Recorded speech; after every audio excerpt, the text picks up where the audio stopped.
Have you ever wondered how attackers seem to be able to guess your password? And not only how do attackers get your passwords or the passwords of our employees, but how they use those to gain access to systems in OT networks. And that's what we're going to be talking about in this video. So this is part 4 in this series for OSINT for ICS OT. And we're going to talk about how attackers gain email addresses, how we gather those, how we gather usernames and passwords. And believe it or not, I used to think that, oh, this was either really hard to do, or even if they could guess usernames or potentially try to get passwords, it wouldn't work that often.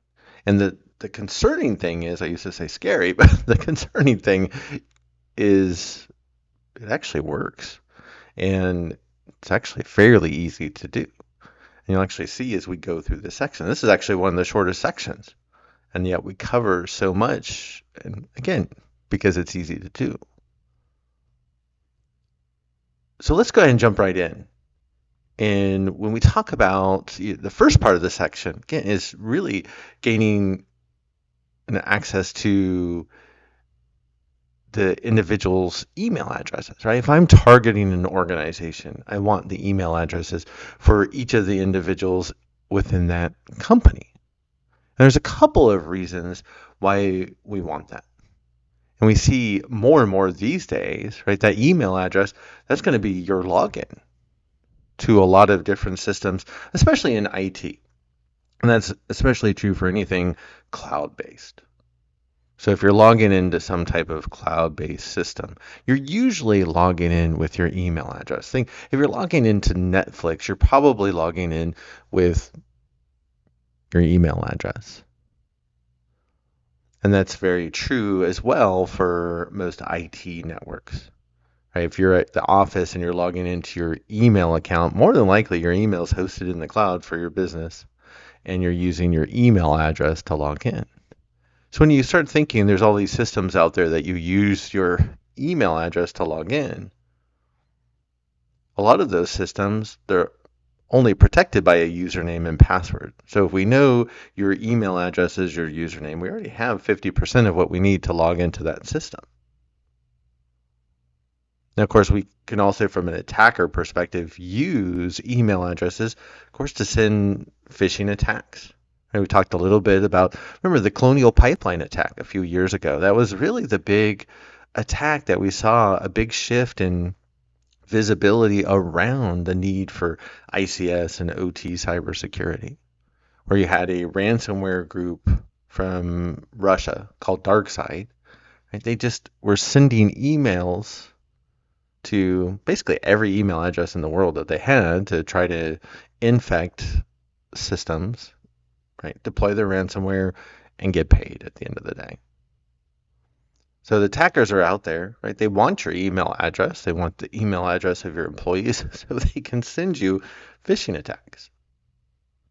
And whether they're sending, like with the DarkSide example, where they're sending emails just to every email address and person in the world, or what about if we talk about spear phishing attacks and we're looking for specific individuals within an organization, maybe we're only targeting the CEO or the CFO, or maybe we're targeting the assistants for those individuals, or maybe we're targeting a individual in IT that we suspect has domain admin privileges, so full control over the IT network.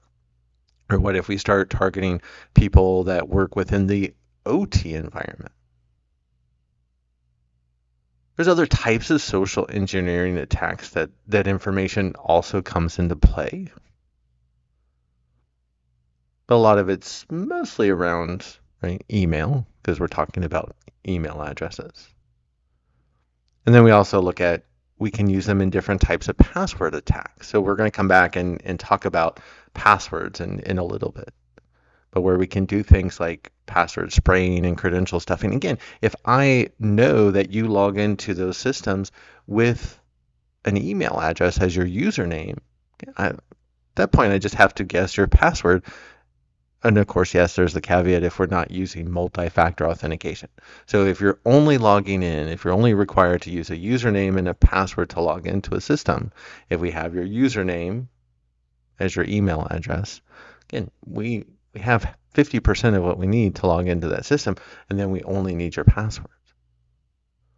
And so that's what we're really talking about here in this part of the course.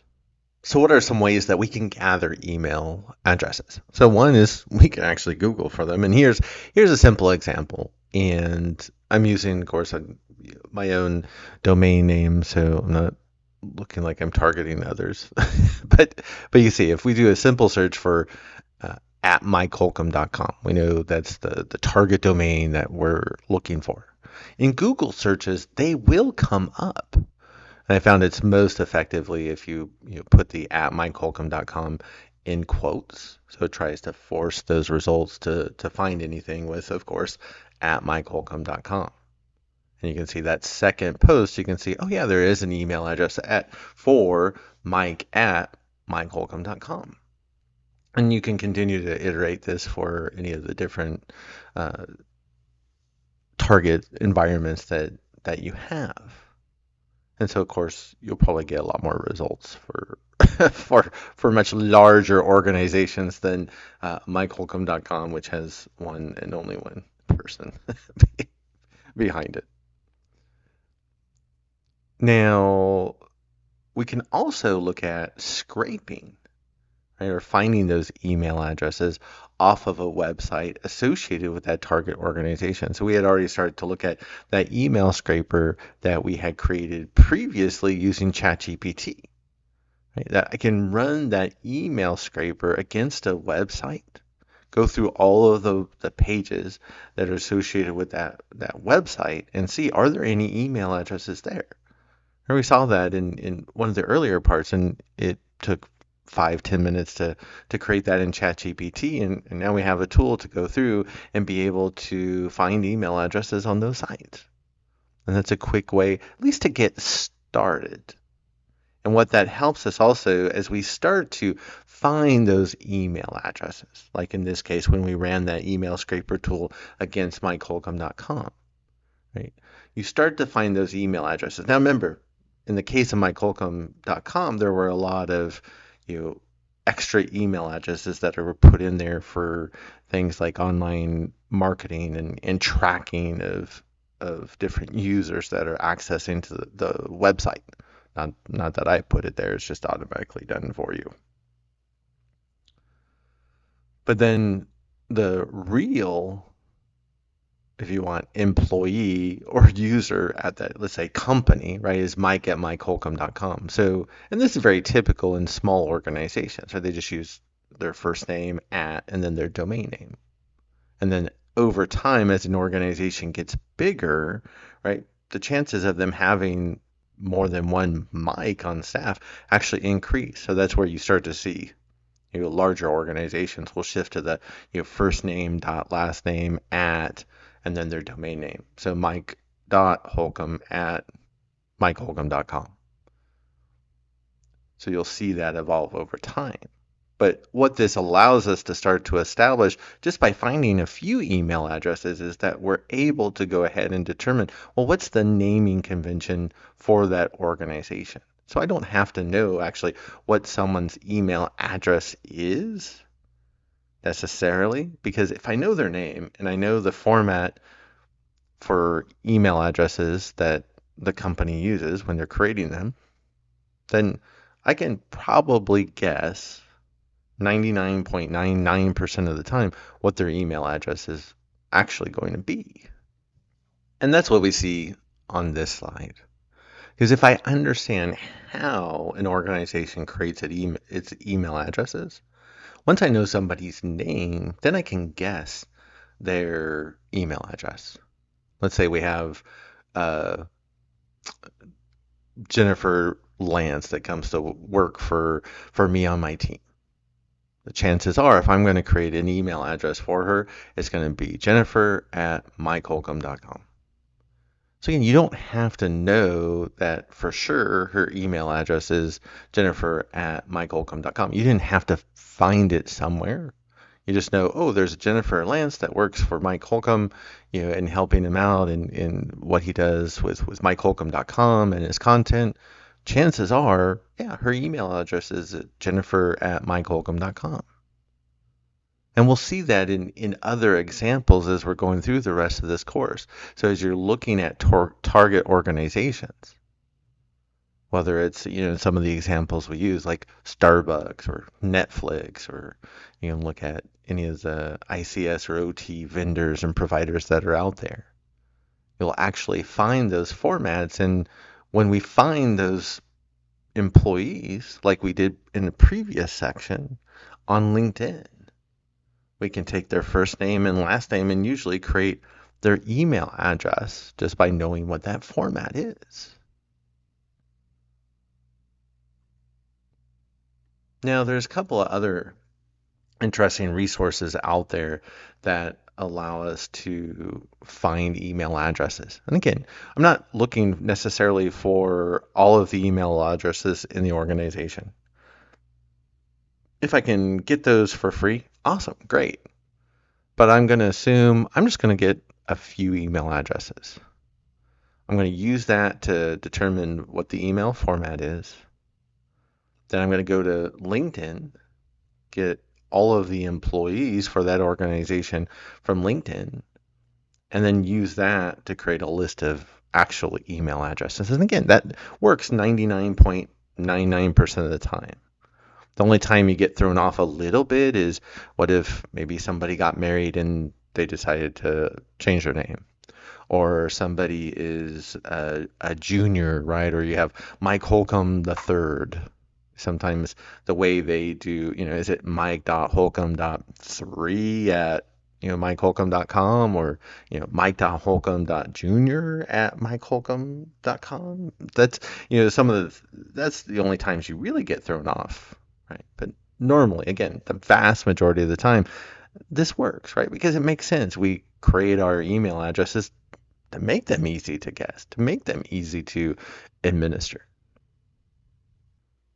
So here's one of those online platforms that you can use to figure out not only the email format for a particular target organization, but you can also use it to find email addresses that they're aware of. And so this is a platform that's really made for sales and marketing folks. But there's no reason why we can't use it. And the greatest thing is you can actually use it usually for our purposes for free.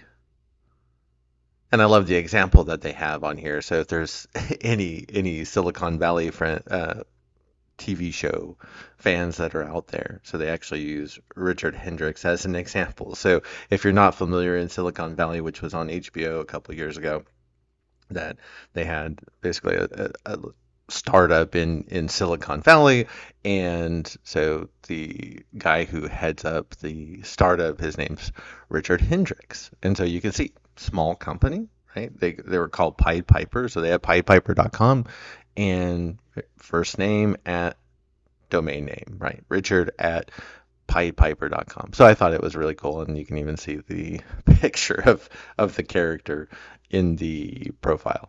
So I think that's pretty cool. And you can see they also track, right? If it's the email address and the information is accurate, right? You can see save to your leads. Again, more for sales and marketing folks. You see would have a phone number, the title of the person, right? Their position within the company, and then any links to social media profiles as well. Right? So again, I was like, I saw that, I was like, okay, I'll give the tool a chance. And that's really what we see. And we can walk through the slides here. And if you open it up in a browser, this is what you'll actually see. So a lot of options, but really all we want to do is go under company name. And then what you can do is you can just, and let's say, again, I always talk about, I use Starbucks. I do a lot of work at Starbucks. And you can see they have different domains for different Starbucks entities around the world. So we see Japan and Taiwan and and the list goes on and on. We'll just go with Starbucks.com. And we can see, okay, here's the search results, and we can see it has 359 email addresses for Starbucks. Starbucks is a large organization. You'd think probably they would have more, but we'll take 359. Again, I really only need a few. Now, this is where the platform kind of puzzled me a little bit at first, because you look in the lower right-hand corner after, they give you like the overview information of the Starbucks, but really what we're after is the email addresses, right? I want to understand what the email format is. And so you can see, Edna Sawyer works at Starbucks, right? Jason Edwards, Kimberly Winston, Drew Wolf, like great. But then they blur out the email addresses. I was thinking, well, okay, so they're really trying to get me to sign up for a paid account, right? They're not giving me those email addresses. It actually isn't necessarily true. And again, I don't know why they do it this way. But if we go to the Finder option, and we just go to starbucks.com, right? Or type in starbucks.com in the search field and run the search. Now you can see when you get those 359 results, it actually gives us the email address. So I have no clue why they don't just show us the email address on the first screen. But you can still access it. So I'm really glad I didn't take a look at that first page and just say, they're just trying to trick me into sales and to buy an account for sales and marketing. So I quit. No, I actually went ahead and looked at the other features because I wanted to add it, and I was really glad that ended up working out. So you can see, right? We see Edna Sawyer, and their email address is esawyer@starbucks.com. Awesome. Right? We see Jason Edwards, jedwards@starbucks.com. Right? Kimberly Winston, kwinston@starbucks.com. And this is what you can see. I was talking about earlier is if we only have a few email addresses, we know their email format. Right? We know it's the first letter of their first name followed by their full last name at domain name. So if Mike Holcomb works at Starbucks, chances are their email address is mholcomb@starbucks.com. It's as easy as that. So again, it goes back to, well, what are we trying to use those email addresses for? Logging into somebody's account on some type of maybe cloud-based platform, or maybe they use it even on their internal, maybe Active Directory now. Or are we using it to send phishing attacks? Whatever we're trying to use it for, we have those email addresses now, and that we're able to use them. And that's what attackers do. So again, it's not rocket science. All we need is a couple of email addresses for the target organization. We know the format. And then remember, we can go back and we can get more employees off of LinkedIn. Then we can just take their first name, their last name. You can write a script with ChatGPT. We've already seen how easy that is in the course. And just say, hey, take the first name and the last name.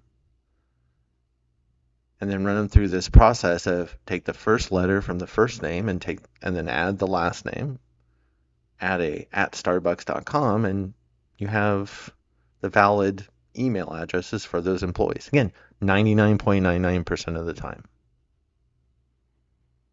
So we have that list of email addresses. Again, whether it's to be able to log into systems, which is mostly what we're talking about in our case here, or again, if we're attackers and I want to send phishing emails, right? We have to have email addresses to send phishing attacks. But that's how attackers get your email address and those addresses of your fellow employees. So Hunter.io is a great platform to do that. And here's the example we were just looking at. Right? So we can go to Hunter.io. Remember, we can do the lookup for the company, and sure, it's great to understand. Here's the context of right more information about the company, and you can see this is one thing I didn't point out earlier. The email pattern is actually spelled out. Right? They're telling you first letter of the first name followed by the full last name at starbucks.com. It again, it doesn't get any easier than that. And remember, we're using this for free. We're not paying for, their special sales and marketing accounts. So that's Hunter.io. So I wanted to revisit just this example of using not only Hunter.io to find email addresses, but also the employees themselves, right? So we see different names. So we can go ahead and we can take those names and we can plug them into LinkedIn. So here you can see we can take Joe Janicek, plug it into LinkedIn, and we come up and with it their LinkedIn profile. Now, I don't have OCD or like I don't have this like particular attention to detail necessarily, but director being under like not capitalized is driving me crazy seeing it like that. But you get the idea, right? That we can find an employee in LinkedIn. And then that's where we can start to look for more information about that employee and what they do and what types of systems that they use, especially when we're looking at someone in IT, or what about somebody that works in OT? There are other options in Hunter.io that we don't get into them right in this course, but deeply, but you should definitely maybe take a quick peek to see if there's something there that you can use. And we've looked at Discover, even though it doesn't tell you what the email addresses are to begin with. So we go to domain search and run our search there for something like starbucks.com and actually get the email addresses and the list of employees. So again, you can use that along with LinkedIn to gain more information about the target organization. You can use email finder. So that's where if you say, what's the email address for Mike Holcomb, right? You can put that in and it'll try and, here's all the Mike Holcombs that it's aware of, and here's all their email addresses. It can verify email addresses that you have.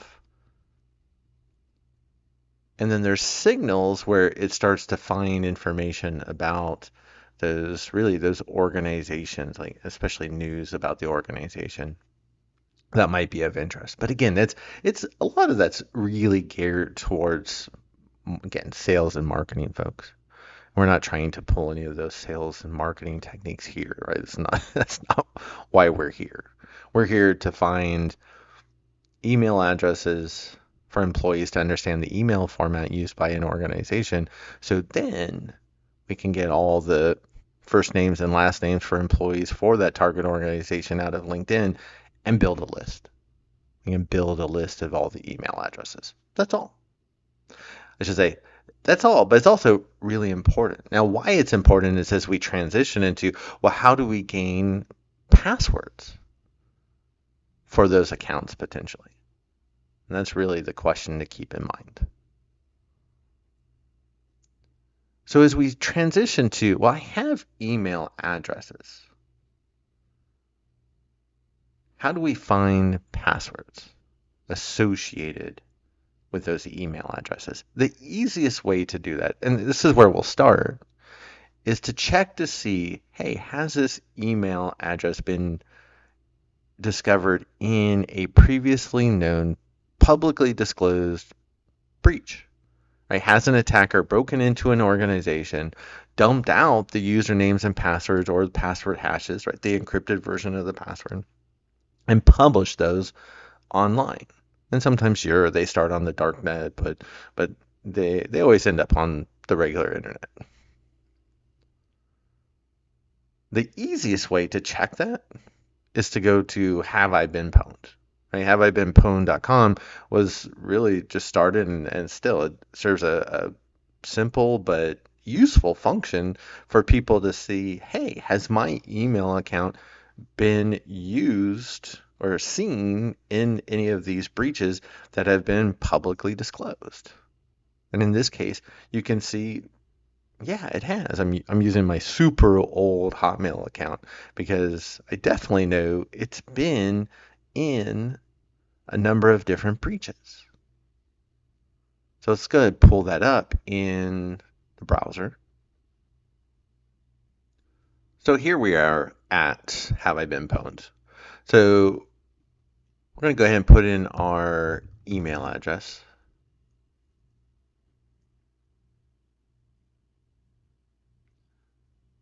So we're going to put in our email address at mdholcomb@hotmail.com. I think that's it. Trying to remember for a second. And you can see that Have I Been Pwned, that it was created by Troy Hunt. And you can see where he put together, he just literally pulls in any public breaches and just pulls that information into the site. And you can see everything from MySpace that had 359 million accounts compromised to Collection 1, which we're actually going to talk about. And then you can see all the recently added breaches as well. So it's definitely something that he keeps up on. It's not just something that he put together 10 years ago and hasn't updated it. So he keeps it very current. And so we can go ahead and we'll run the search. And it'll tell you, yeah, oh, you've actually been found in all these different breaches. In fact, it's interesting because it's only been a couple months since I put those slides together, and you can see it said 17 data breaches, and now when you run a search, it says 19 data breaches. That tells you, right? It's every company is going to be breached if they haven't, right? It's not a question of if, it's only a question of when. But for our purposes, it's like, okay, we know MD Holcomb at hotmail.com has appeared in publicly disclosed breaches. That's great, okay, and 19 of them apparently. So what do we do with that? Well, if you scroll down, what you're going to see is that it'll actually list all of these different breaches where that email address was seen. And there's a couple other things in here that we're going to come back and look at for a minute. But if we scroll through, you can start to see, oh, there's LinkedIn, right? Or there's online gaming platforms like Dungeons and Dragons Online and Lord of the Rings Online, right? Especially, I had a lot of fun with Lord of the Rings Online. Like Luxottica, like I was like, that just doesn't sound right. It's for eyeglasses. I was like, okay. Like MyFitnessPal, right? You get the idea.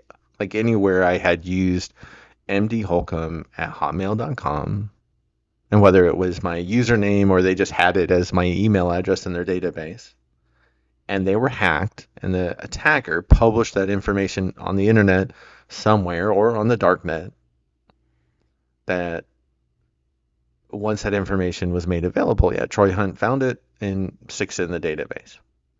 Where this becomes important for us, and let's go back and maybe we can look at like Dungeons and Dragons Online. It tells you, oh, this is when the breach happened. So you can see this is 11 years ago. But what you'll see, yeah, they had 1.6 million player accounts that were stolen. Well, what was stolen? And that's that last line that becomes important. Because you can see the compromised data was their birth date, email address, IP address that they were logging in from, passwords, usernames, and website activity. And that becomes extremely important because, again, that's what we wanted to look for. Now, Have I Been Pwned? They don't store the passwords. They just store the fact that this email address was seen in a breach somewhere, right? Or again, in our case, 19 different breaches. But in this case, right, we know that, oh, Well, if I go and find that Dungeons and Dragon online breach data, I can look up in there for MD Holcomb at hotmail.com and I'll find either the password associated with that account or the password hash. Remember, that's the encrypted version of the password. So that's why have I been pwned is important, right? To give us that starting place. So as we go from taking an email address to then running a search in have I been pwned to then knowing, okay, this account is in all of these different data breaches. Well, then what do we do with it?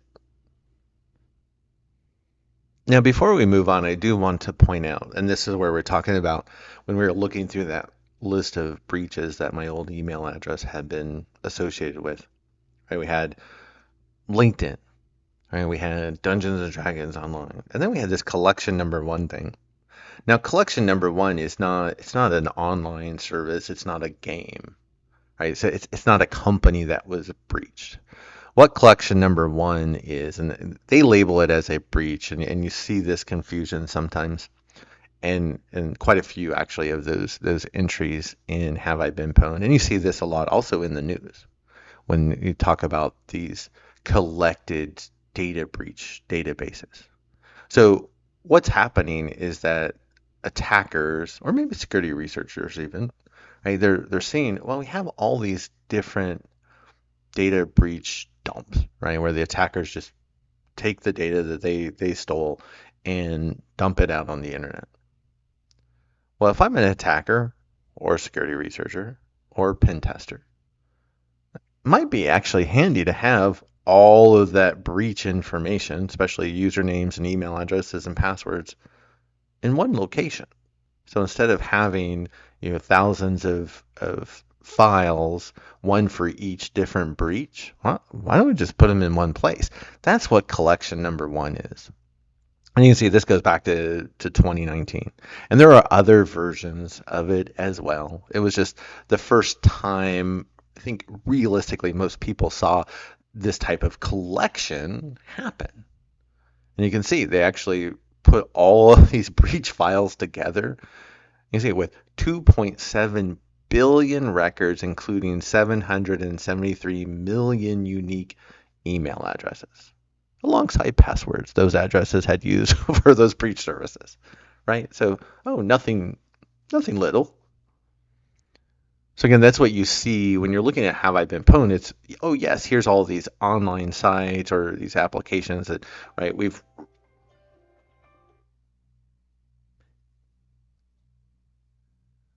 So that's what you see on Have I Been Pwned, right? It's not just the different online services that people were logging in with their email addresses and or usernames and passwords, but also those different collections of all the breach databases out there. This is what collection one looks like. This is just, of course, a very small part. Remember, we actually have all of these hundreds and thousands of sources of breach data, and we're putting them in one place. So now you can see, Italiansonline.net, itotal.ru, right? You can see the list. And you can just run a search through there to see, hey, can I see mdholcomb at hotmail.com in any of these files? Remember, like based off of have I been pwned? Yeah, we're going to find it. And then we can open up that file and see, what's the password if there's a password associated with that account. Or again, if there's a password hash, the encrypted version of that password. If it is an encrypted password, then we can take a shot at decrypting it. Or we can use a site like Dehashed, which we're going to look at, that just tells us what the password is.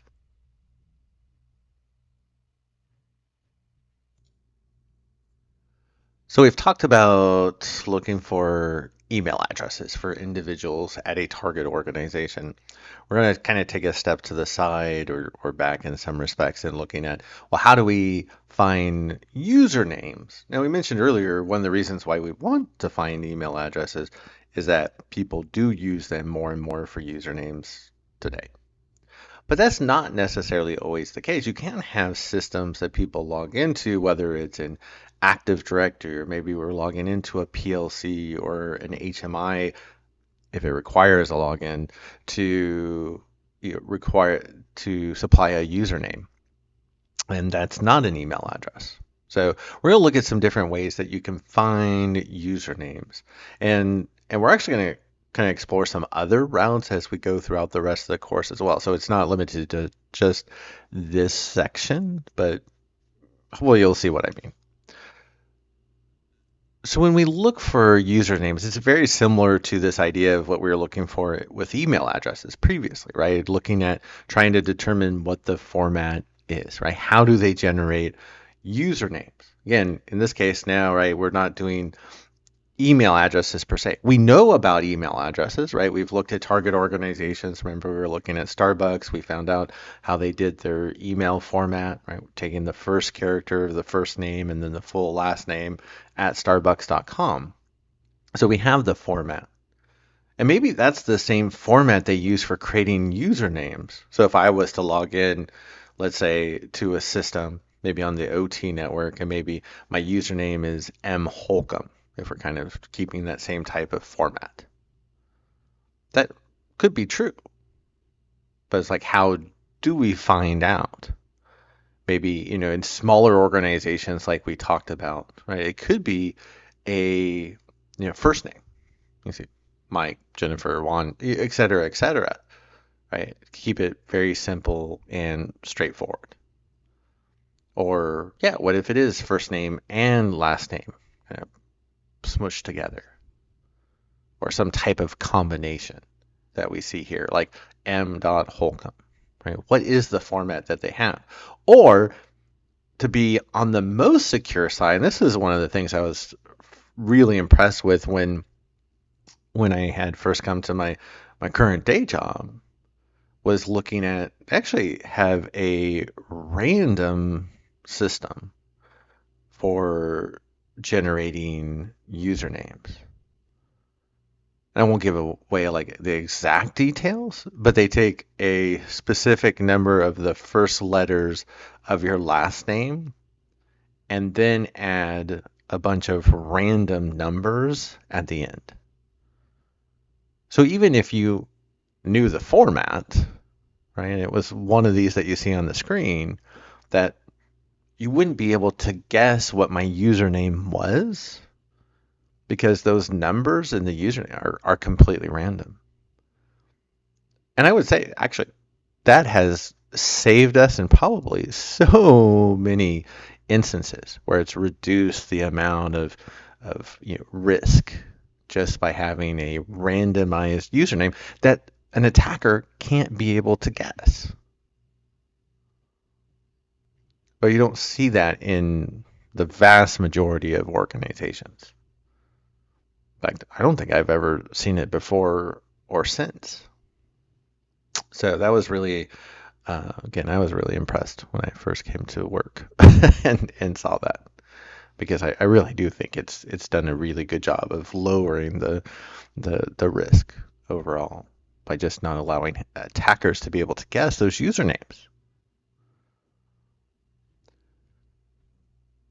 When we look at, well, how do we find usernames? Well, of course, we're talking about ICS and OT and in this course, so I felt it very appropriate to talk about using Shodan, first of all, because Shodan is a really interesting place to find usernames like you see in this example. Or why don't we just jump over to Shodan and you'll see what I mean. So here we have the start page for Shodan that you might be familiar with. Shodan also has an additional feature that you typically aren't going to just see off the top, but there's actually an images.shodan.io page, or you can see the images link here in that upper left-hand corner. So if we go to images.shodan.io, what you'll actually see is that anything that Shodan can take essentially a screenshot of, or that it thinks is worthy of a screenshot, It'll take that screenshot and show it. And so there's really two types of things that we see primarily in images. Now there's a third, which is what we're more interested in from an ICS OT perspective. But the two main things that you're going to see, and this is what you see here on the screen. First thing we see is there's a webcam, right? So we can see what the camera is actually looking at. Right? So we have a screenshot of what the camera is focused on. So we see webcams, and then we can also look at remote desktop instances. Right? So if we have Windows servers or other systems out there, whether they're laptops or workstations that are running remote desktop, and they're exposed to the internet, which of course we know they shouldn't be, but in this case they obviously are if we're seeing them in Shodan, then we can look to these to see how an organization has created their user account structure. And I'm not going to go into these two in detail. We'll go back and look at the example I've had because I started to look through some of these, and it's like there's definitely a significant risk. And when we start looking at some of these, and these are live IP addresses, and so we don't want to go too deep in the rabbit hole. If you want to explore these on your own, you're more, of course, perfectly welcome to. But you can see just a few of these, right? Even this one, again, we're not going to go into the details of it, but you can see there's multiple user accounts there, and that you could look at those to determine what is the format that they use for creating those accounts.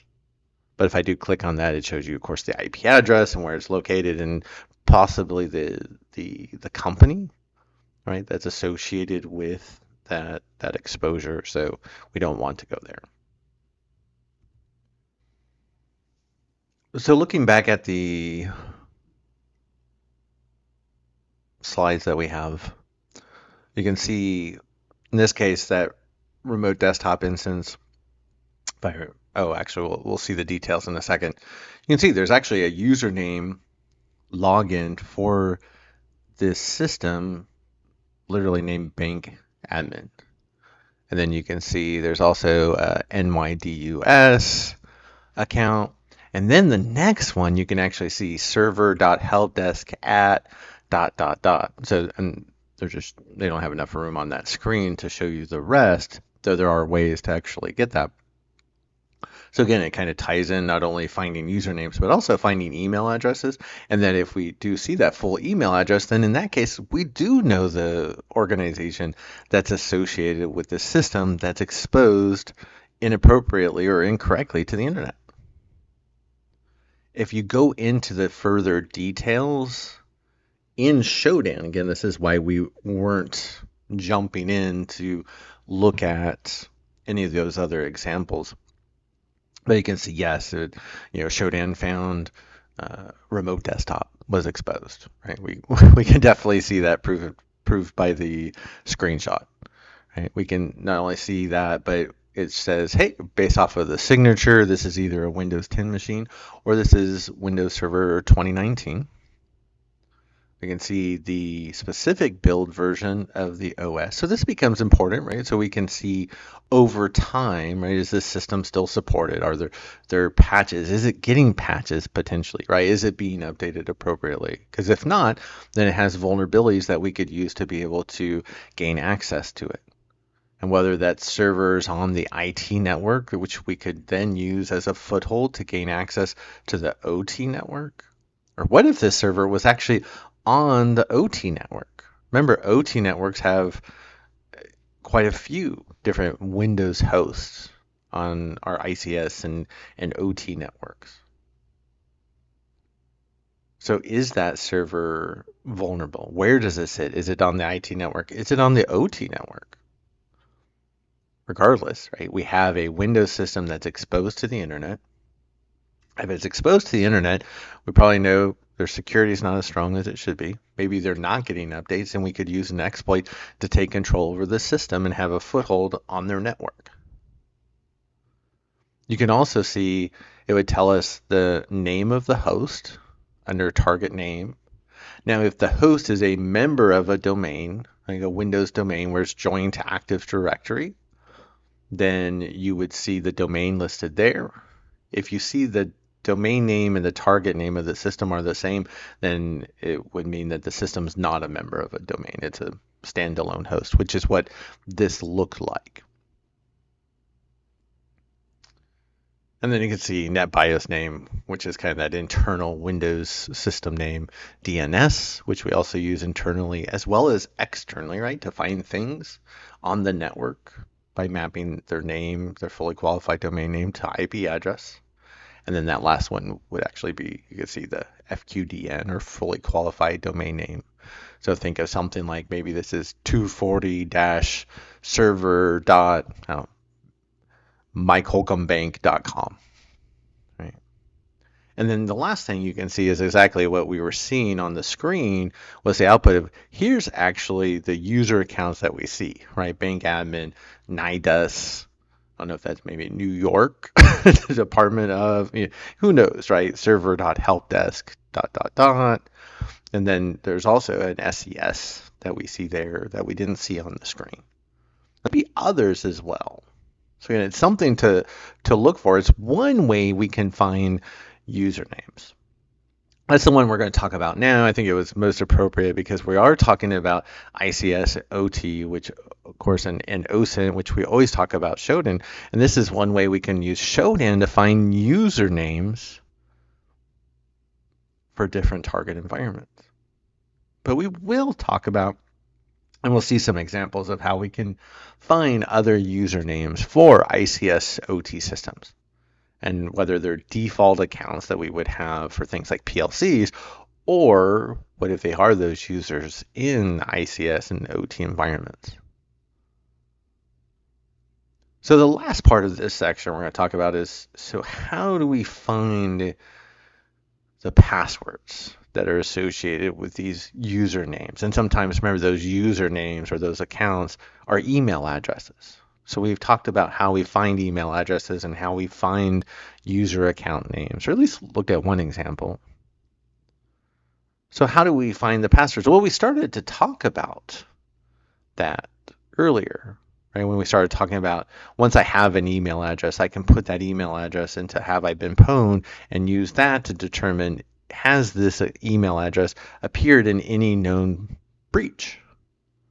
If it has, there's a really good chance that either the password in clear text, so we know exactly what the password is, or the encrypted version of the password, which is the hash, is going to be somewhere out on the internet.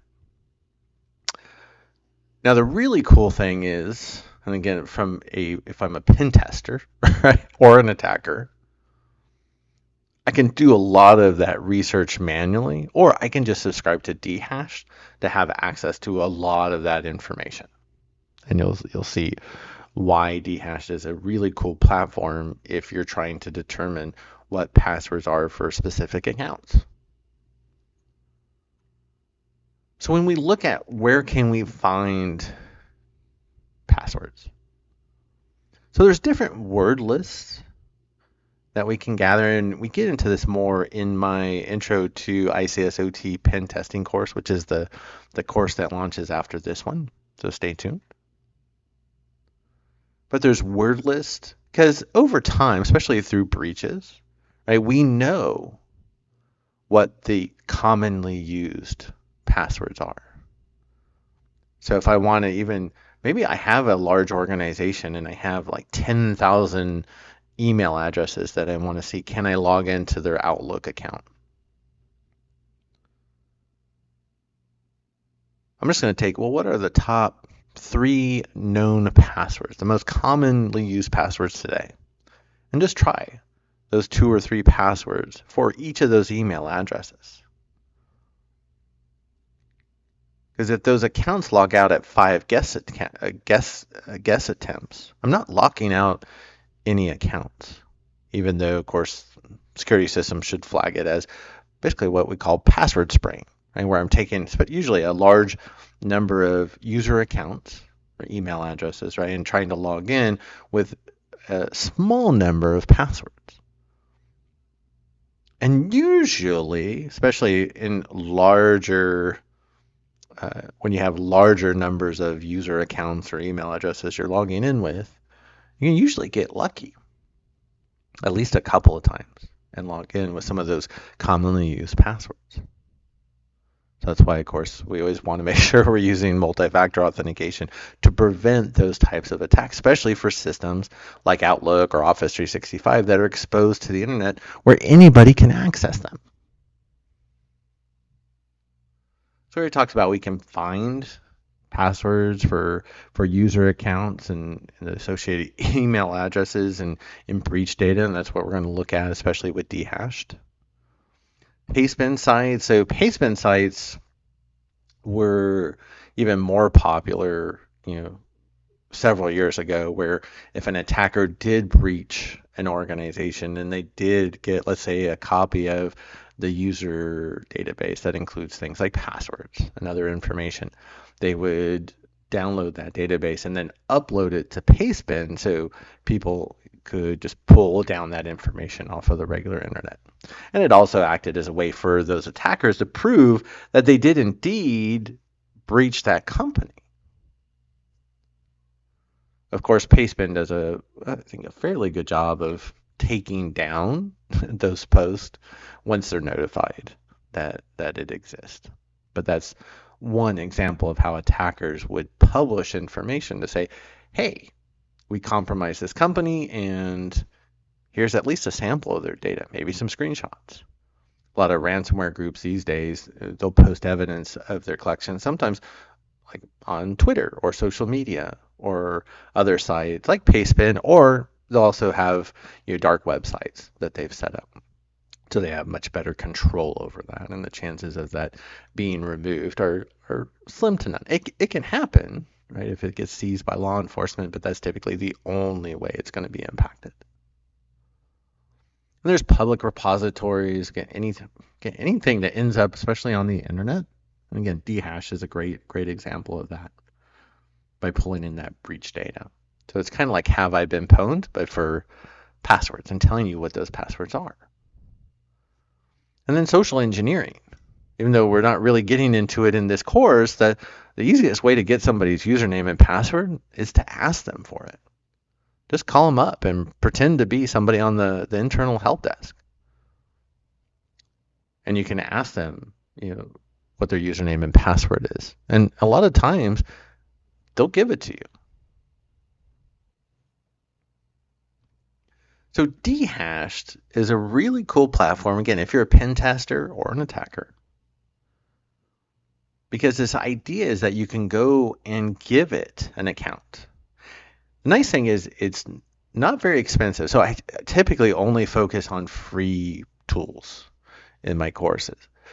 This is not free to use. I think you can try to use it for free, but yeah, I've tried to use it for free and it gives you nothing, right, that usable. So it does have a very low cost. I think it was like $8 for a month.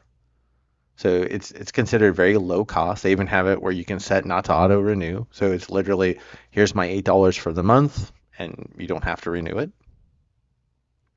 And you can see I put on the screen like this idea of how they kind of pitch it, right? You can use it to help prevent account compromise, by understanding, if you use this for your own organization, right? Understanding which of your employees are exposed out on the internet. And you could also potentially see, do they have really weak passwords? And you can see aids in identity fraud investigations. Okay, I could see that and tying it in. Not what we're covering here, but they mentioned, yes, it's very affordable, private data sets, integrity, right? Powerful integration, lots of things you can explore. For our purposes, really, again, it's just highlighting how do we find passwords for user accounts and associated with whether those user accounts, again, are a simple name or an email address.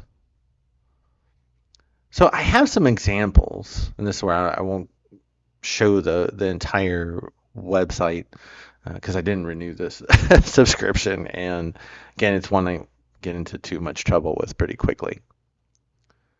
But you can see the example we used earlier with Have I Been Pwned. We used, remember, my old Hotmail account, mdholcomb@hotmail.com. And we could go to Have I Been Pwned and we can see, wow, it's been in 19 known breaches. Or remember, breaches and those types of collected breach data, databases essentially. So it appears in 19 different places if you want. And in those, a lot of those, it either has the clear text password so we can see exactly what the password is, or it has the encrypted version of the password hash. And so I can go into Dehashed and tell it, okay, well, look for mdholcomb@hotmail.com. And it'll tell you, hey, yes, we found the email address in these different breaches, but you can open them up and then it'll show you what the password is. Or again, if there's a password hash, it'll show you what the hash is. So in this case, you can see, oh yeah, we found it in this breach compilation data, like collection 1 we were looking at. Or the roll20.net is, it's kind of like a Dungeons and Dragons online gaming platform, right? I had an account there. I think I logged into the thing one time, but my account was there. I had a password. There's MyFitnessPal. Yeah, I was using MyFitnessPal for a while to track everything from diet to exercise.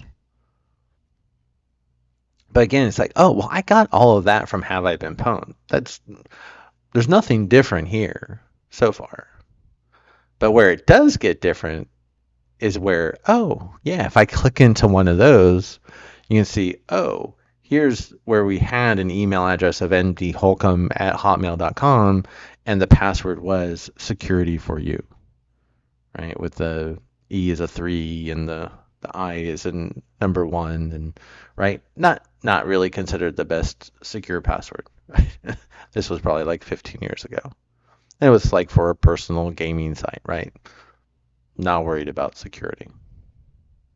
All my gaming sites today, they all use the same password. If somebody was to get it, I don't care, right? It's very different from my personal bank account, though, which also has multi-factor authentication. Here's another example. And this is one where you can see, oh, in the database, it had the full name, it has the email address, it has the encrypted version of the password. Now, this is bcrypt, so chances of this decrypting this are probably virtually impossible. So this is probably not really going to help anybody. And you can see the IP address that I had connected to into that service at that time. And then here's another example where you see this one is really simple. Where you see the password in clear text, right? Botnet, B0TN3T. Don't even have a capital in there. So when you talk about, sure, these are old, but what if you find results that aren't so old? Or you have people that reuse the same password over and over and over. Or I've seen instances where they might have, let's just say, New York 2023. Like, oh, okay, well, that breach was found in 2023. Well, guess what? It's 2024 now. So let's try, does New York 2024 work? And boom, yeah, it does. That probably happens or works like half the time at least. It really does.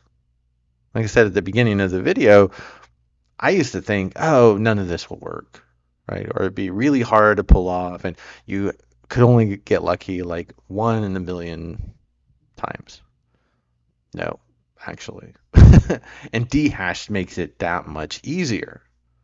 So again, it's like, it starts off as like, have I been pwned? And you just give it an email address and say, hey, where have you seen this? But then again, it's not only just, oh, here, we saw it on these sites, but on this site, here's what the password was when it was breached. And then if that user or that person, right, uses the same password, like again and again and again, or at least the same format, like New York 2023, New York 2024. Next year it'll be New York 2025. Or what if they use the same password on other sites? Or what if they use the same password in your IT environment? Or what if they use the same password in your OT environment? Because they do.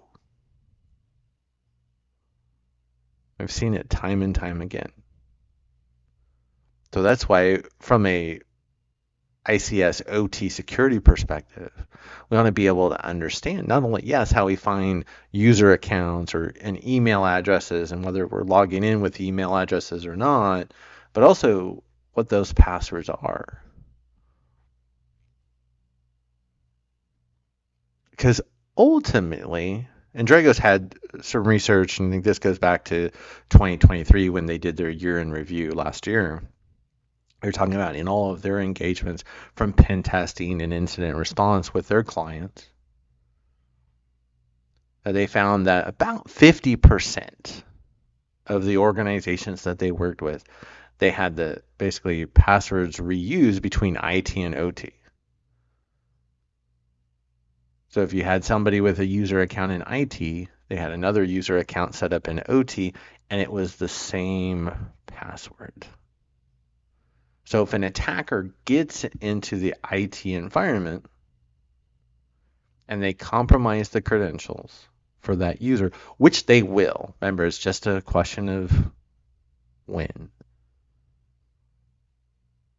We know the attackers are going to get in. They're going to get the credentials. Are those credentials going to be good when they get into the OT network? 50% of the time, roughly, they're going to be the same. And the attacker is going to be able to use that to gain that initial foothold or spread control in the OT network. So it gives them a straight shot and makes their job just that much easier, which makes our job that much more difficult in protecting the OT network. There's a lot to think about. So it's one of the shorter sections in the course, but it doesn't mean it's any less important. And we'll continue to build off of this in the other sections as well. So make sure you're checking to see if IT and OT have the same passwords, because 50% of the time they are. There's a lot of risk there. And that's what I really wanted to help highlight in this section as well. So I appreciate everybody for tuning in. I want to thank you for joining and watching this video, especially if you made it all the way through to the very end. There's the link to all my resources, and I will see you in the next part for part 5.